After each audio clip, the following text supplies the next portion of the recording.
This is the Network Journal Report. I'm Gary Anthony Ramsey, bringing you business stories that are affecting your world in February of 2011.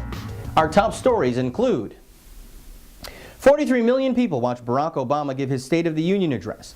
The Congressional Budget Office reports the U.S. deficit will hit $1.5 trillion. Unemployment numbers jump up because of bad weather across the country. The Dow Jones heads back towards 1,200 as analysts try to predict what's next for Wall Street. AT&T's profits are down by 60% in the fourth quarter, and the next quarter isn't looking much better. And will consumer prices and political unrest force changes in Egypt? Our top story: Barack Obama gives his State of the Union address before a unified House with Republicans and Democrats sitting side by side. But the seating arrangements didn't prevent either side from having different takes on what they heard. The president called this America's Sputnik moment, with America facing continuing economic crisis. He said that we could win the future if we work together. He touched on unemployment, the wars in Iraq and Afghanistan, and the ongoing battle over health care reform. So I say to this chamber tonight, instead of refighting the battles of the last 2 years, let's fix what needs fixing and let's move forward.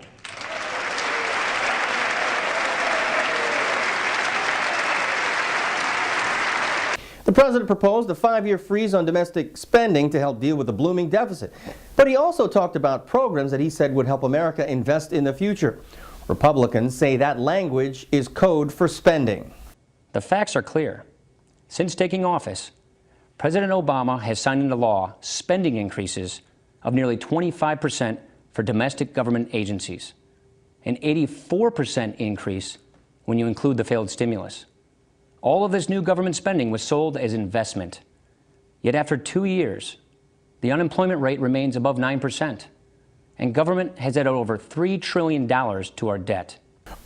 More than 43 million Americans watched the speech, and a poll finds that most people liked what they heard. The USA Today Gallup poll says that 65% of those who watched the speech had a favorable reaction, with 28% having a negative one.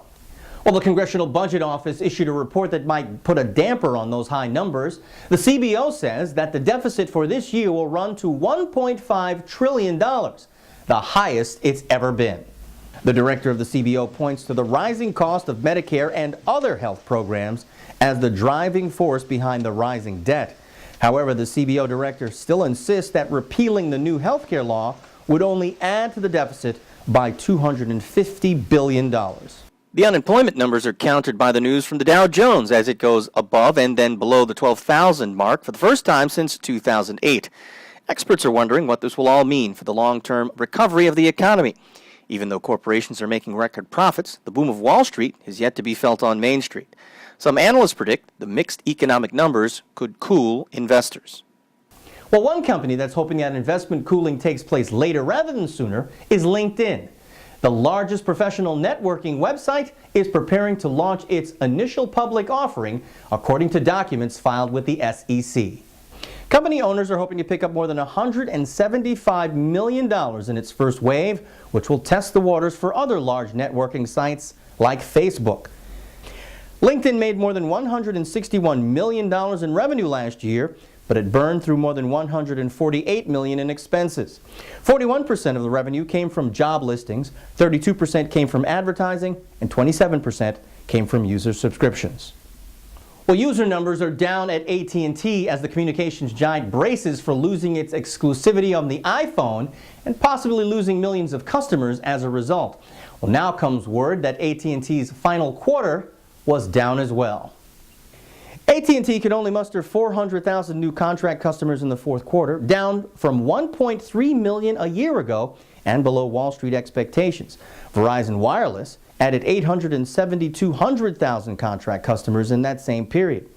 AT&T will lose exclusivity on the iPhone on February 10th, and some polls show that as many as 6 million customers could leave AT&T once the Verizon iPhone hits the market. AT&T profits fell from $2.73 billion in the last quarter of 2009 to $1.9 billion in the last quarter of 2010. For a complete check of business stories that are affecting your world, subscribe to the Network Journal. You can also feel free to check us out here at tnj.com. And for a complete check of national and international stories affecting your world, go to ournewsnow.com. That's the Network Journal Report. I'm Gary Anthony Ramsey.